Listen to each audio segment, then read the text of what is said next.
are, Joe. Just like Kate would have picked if she'd been here to buy it herself. Sam, I just told you while Kate's in Groverdale visiting her sick Aunt Winifred, I'm doing the buying and the deciding. I'll take that one. Well, Joe, those are identical to the one I just gave you. That one. Okay, Joe.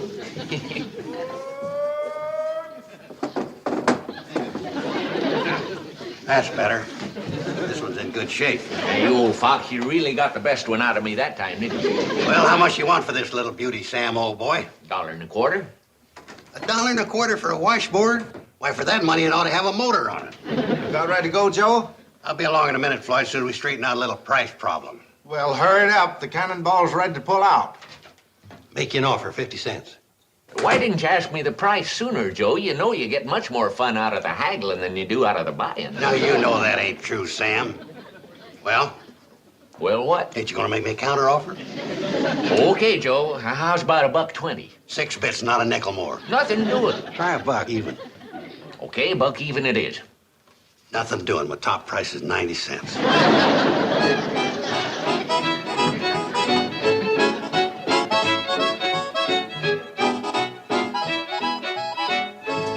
There you are, Joe. Congratulations. What's this? That's Drucker's special secret prize of the day. You just won it. You're now officially Hooterville's #1 haggler. Oh, now that's a lot of nonsense, Sam. Let's get back to business. I just made you an offer of 90 cents. What do you say? I say, if you work at it a little bit, you could be the #1 haggler in the whole county. 90 cents. Sold. Let's have the money. Charge it. Charge But it. mark it under protest.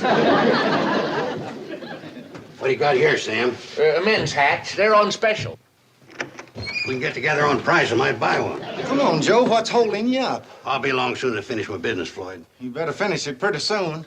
It's one thing for us to be an hour and a half late, but you're pushing it pretty close to 2 hours. Oh, what's the difference? Nothing. But today we got other people waiting. I'll be along in a few minutes. We can't wait that long. Them folks is getting riled. Come on now, we'll have to pull out without you. Pull out without me. That's ridiculous. Joe, you got exactly 30 seconds left to catch that train. And that's official. Maybe you better go, Joe. He sounded like he meant it. Oh, Floyd talks more than he says. Pull out without me. That's ridiculous. Oh, look. Terrible. Come on, Floyd, let's go. What do you say, Sam? How much you want for this one?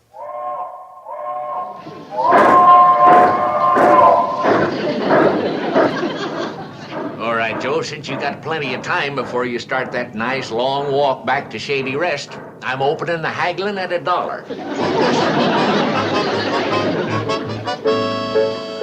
And you just went off and left Uncle Joe in Hooterville? Had to, Billy Joe. There was people waiting. I went into Drucker 6 times and tried to drag him out. You know him. When he gets to gabbing, there's no way to cork him up. Well, I can understand how you both felt, but I can't help worrying about poor Uncle Joe, walking all that way. Yeah, he's apt to be a little peeved.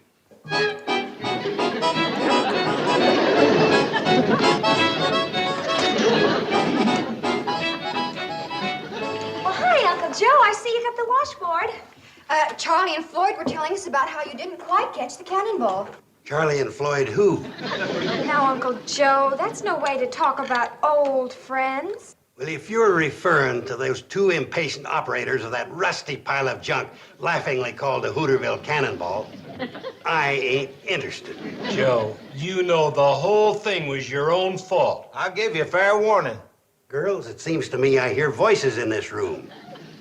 Would you mind telling them that from now on, anytime they're broadcasting, I won't be tuning in? And while you're about it, girls, would you tell old Uncle Sorehead that before we'd talk to him, we'd sooner talk to a hollow log? Girls, would you mind telling them that the thing you usually find at the end of a hollow log is a skunk?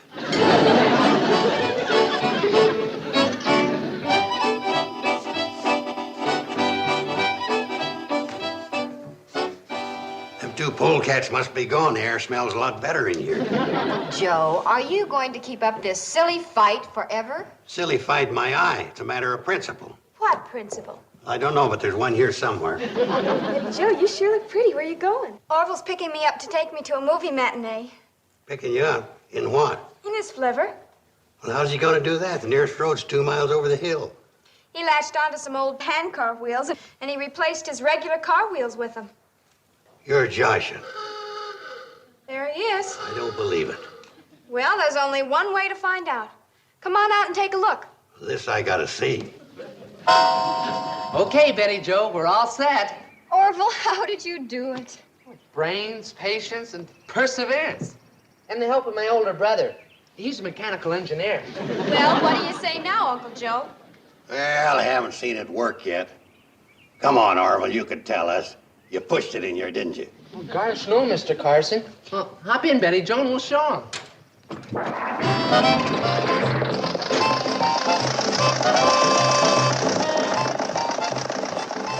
Well, Uncle Joe? Like I always said, that boy's got a lot of talent. When did you ever say that? Starting right now. He's got more talent than he realizes. In fact, he's just become a partner in a new railroad. I'm a little afraid to ask, but what are you talking about?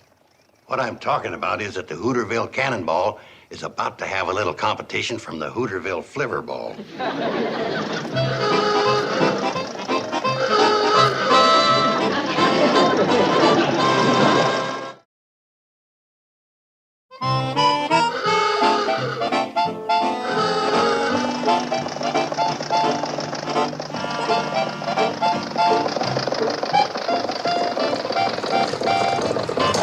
Welcome back, kids. How was the show? Fine, but riding in this was the real fun. Well, thanks for taking me to the show, Orville, and especially for the keen ride. Ah, sure thing, Betty Joe. Come on, Uncle Joe. You go on up the house, honey. I want to talk to my good buddy Orville for a minute. Let me get this straight, Mr. Carson. You want to go into partnership with me? Of course I do. You got talent, intelligence, and brain power, my boy. I have? You're a car with flanged wheels. You really think we can compete with the Cannonball? Why not? They may be bigger, but we got more speed. Well, we can make a dozen runs to Hooterville while they're still trying to get up steam in Pixley. And all I have to do is lend you the car, huh? And furnish the gas and oil, and we'll split the profits after that right down through the middle. Mr. Carson, I don't know what to say. Now, let's look at it this way. What other boy ever had half interest in a railroad at 16? I guess you're right. Of course I'm right, partner. Girls, your mother's a great little woman, but she just ain't got my business instincts. And when she gets back and sees what I'm doing, she'll be proud. What she'll be is furious. Oh, no, she won't. She's never really seen me in action yet. Why, before long, Orville and me will have diesel locomotives, tank cars, Vistadome. Hooterville will be the hub of the railroad industry. Might even buy out the New York Central. Uncle Joe, you know you don't believe a word you're saying. What do you mean? I mean that you're doing this for one purpose only. To get even with poor Charlie and Floyd. Yeah, poor is right. When I get through with them, they ain't going to have enough steam left to blow their whistle. Uncle Joe, now listen a minute, please. The Cannonball is Charlie and Floyd's whole livelihood. Well, if it's their livelihood, they ought to know better than to go around leaving important passengers stranded. Now, Uncle Joe, you know whose fault that was. You're dang right. I got it figured.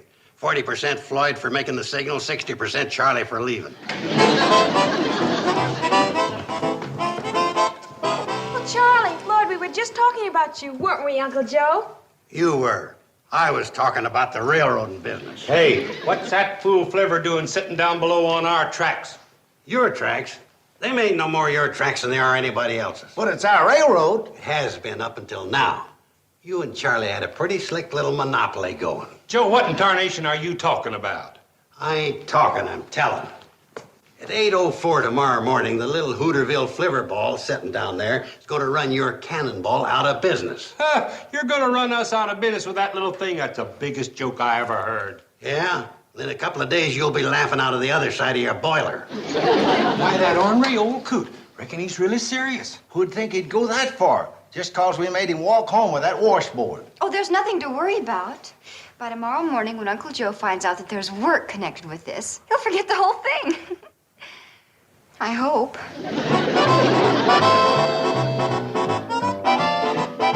Step right up, folks. Ride the Hooterville Flivverball, a new adventure in railroad travel. Remember our slogan, fresh air, low fare. Did you ever see anything as ridiculous in your life? Yeah, who'd ride in that pneumonia buggy? Are you tired of riding in that cooped-up coach with its stale, used-up air? Then ride in the wide-open fresh air Flivverball, specially equipped for sightseeing. How do you do, sir? I can see that you're an experienced, discriminating traveler. Just step aboard. We'll be pulling out as soon as we're sure we're not leaving anybody behind. He sure grabs hold of a grudge real strong, don't he? He's got an elephant's memory and a mule's nature. Just step aboard, madam. On the Flivverball, both you and your chicken are welcome.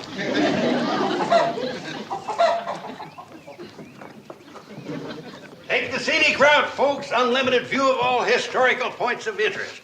Just step in, folks. There's room for everybody. I'll be switched. He seems to be getting a few. He seems to be getting more than we're getting. Some people will take to anything just 'cause it's new and fashionable. Well, folks, it's departure time, and we're departing.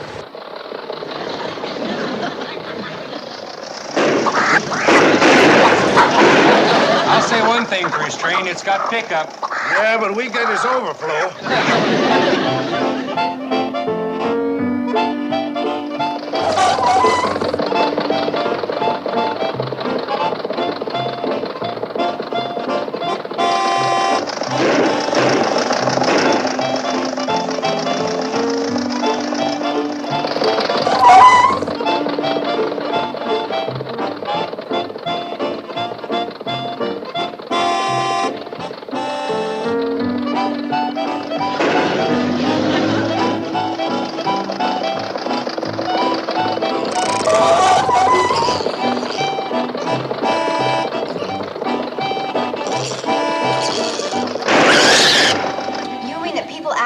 Money to ride that thing? Joe was cranking that money changer like somebody'd wound him up at the elbow.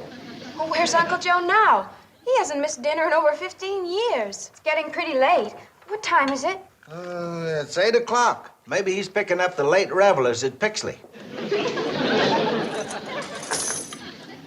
$7.37. And that's just for the first day. After I convert to diesel and get longer benches, I'll have all of Hooterville at my feet. Uncle Joe, you don't really mean that you're going to continue running that Flivverball like this day after day. Why not?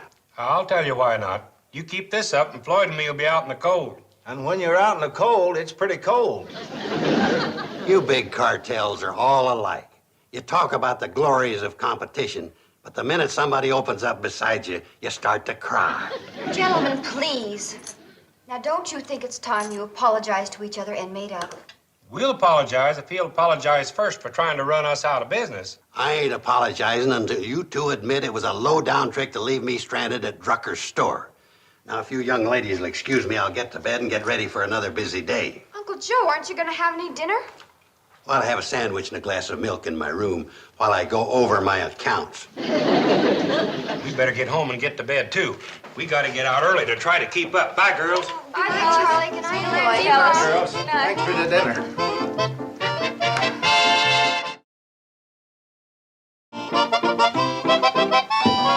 Good morning, Uncle Joe. Hi, Uncle Joe. Morning, Uncle Morning, Joe. girls. You got some breakfast for a hungry railroad man? Mom's in the kitchen getting it ready. Your mom's home? Yeah, she got in last night, and Aunt Winifred's just fine. I can close my eyes and tell you what we're having. Country sausage, buckwheat cakes, and blueberry syrup. That's my favorite breakfast. We told her what's been going on, Uncle Joe. I think she's got a surprise for you. Good morning, Uncle Joe. Good morning. Welcome home, my dear. Thank you. It's good to be home. Tell me something. Are you still in the railroad business? I'll say I'm still in the railroad business. A couple more days and I'll have that cannonball in mothballs. Guess that makes you feel real proud. Well, let's face it, some of us have it and some of us don't. Putting Floyd and Charlie out of business would be a real triumph, wouldn't it? When they sell that cannonball for junk, will be the happiest day of my life. Well, I guess when big businessmen get to competing, there's just no room for sentiment. Kate, you're finally getting realistic. You know, in the jungle of big business, somebody has to suffer. Kate, forgetting something? Oh, I don't think so, Uncle Joe. What? My plate. Ain't nothing on it but the painted flowers. Yeah, that's right. Aren't we planning on covering them up with hotcakes and sausage? No, we're not. As long as this silly feud keeps up between you, Charlie, and Floyd, none of you are going to have a bite to eat at this table. You're Josh. I am? Would you please... Pardon me. Would you please pass the blueberry syrup, Billy Joe?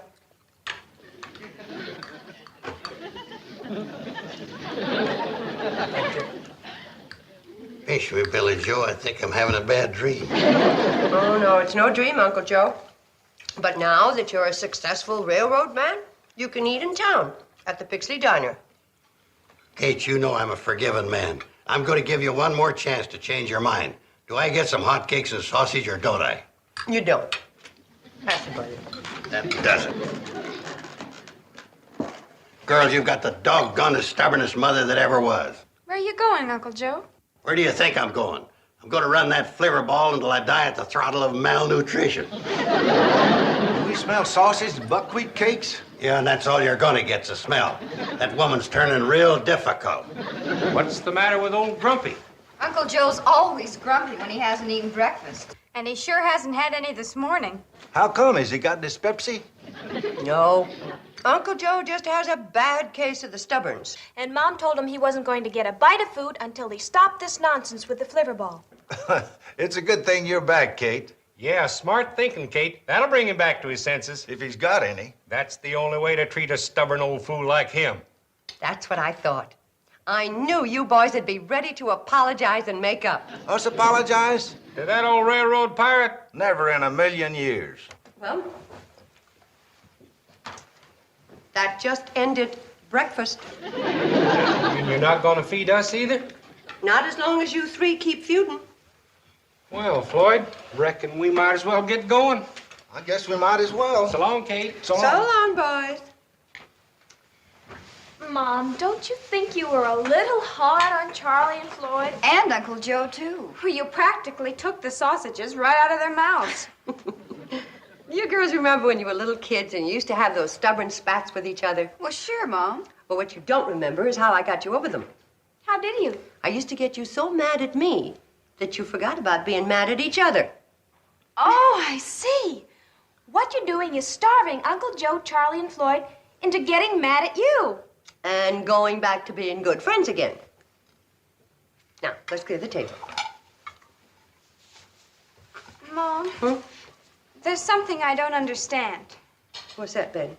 Well, when we were kids, and you got us over being mad at each other by getting us mad at you, well, how did you get us to stop being mad at you? Honey, that was always the real tricky part.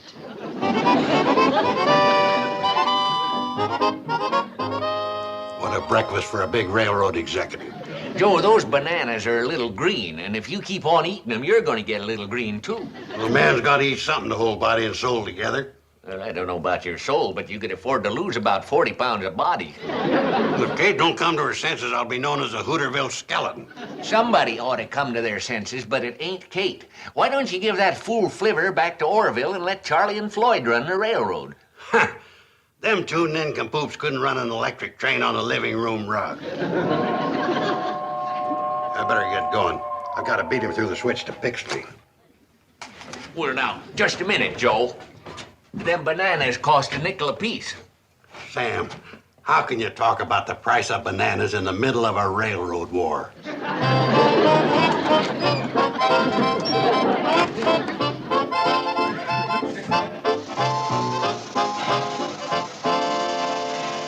have bought more bananas if I'd known I was going to have so many monkeys in here today. Sam, we ain't enjoying living on bananas. But it's better in the Pixley Diner. Them blue plate specials of theirs is turning Charlie and me blue.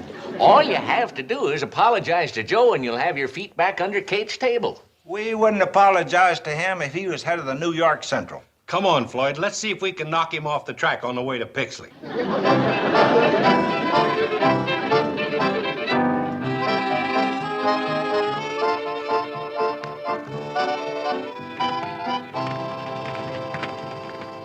I knew this old army mess kit would come in handy someday. Well, if the Army had to travel on its stomach and waited for you to do the cooking, we'd lost the war for sure. Wait till you taste this. You're gonna be surprised. I'll be surprised if I ever get to taste it. Charlie, I'm the conductor, and I don't mind helping fire the engine, but I never signed on as a cook. Do I smell something cooking? Well, if it ain't the big railroader, Floyd, give Mr. Vanderbilt a seat. Don't be so smart, Alecky. Floyd, what you cooking? He's cooking some food for us. Oh, Charlie, let's give him a little. He's starving just like we are. I don't know as I'd accept charity, even if it was offered. Okay, we won't offer you any. On second thought, I'll accept. Here you are. Beef stew, a la World War I. Stew like this could lead to World War III. I never thought anything could taste worse than green bananas, but Floyd, you've done it. Oh, it is awful-handed. Somewhere between World War I and now, I must have lost my touch. I suppose you know who got us into all this trouble. Kate. That's right. If it wasn't for her, we wouldn't be suffering like this. That stew on top of them green bananas is sure starting to make me suffer. That's the trouble with women. They ain't got no sense of humor. You're right, Joe. A few old friends start having a little good-natured fun, and right away some woman comes along and starts taking it serious. Of course. But how could she figure I was planning on staying into the railroad business?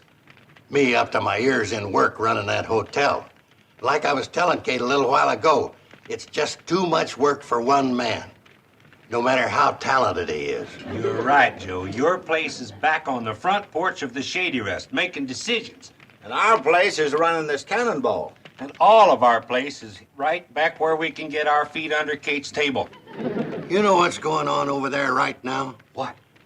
Kate's laying out a spread of chicken and dumplings that'd make a statue come running to the table. Well, what are we doing here? You know what the old World War I infantry manual said? Sure. When they got you completely surrounded, surrender and join the enemy. Let's go.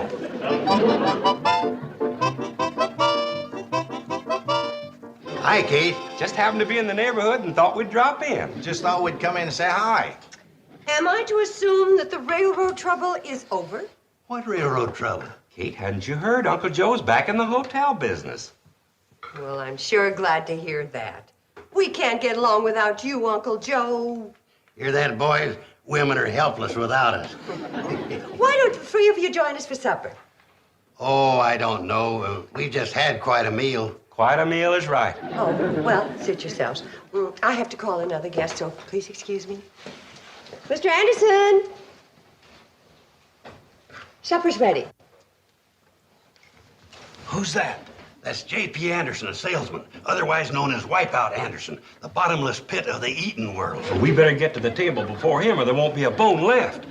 Full as we are, I think we'll try a little of your chicken and dumplings, Kate. Well, whether you can choke down a bite or not, it's sure good to see the three of you sitting at this table again. Mr. Anderson.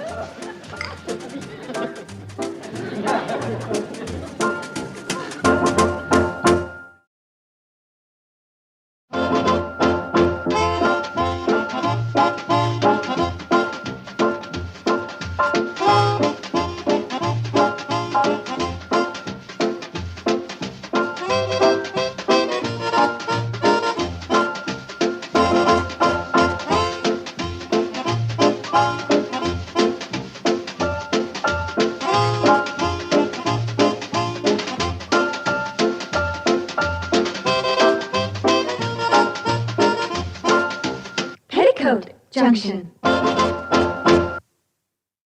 This has been a Filmways presentation.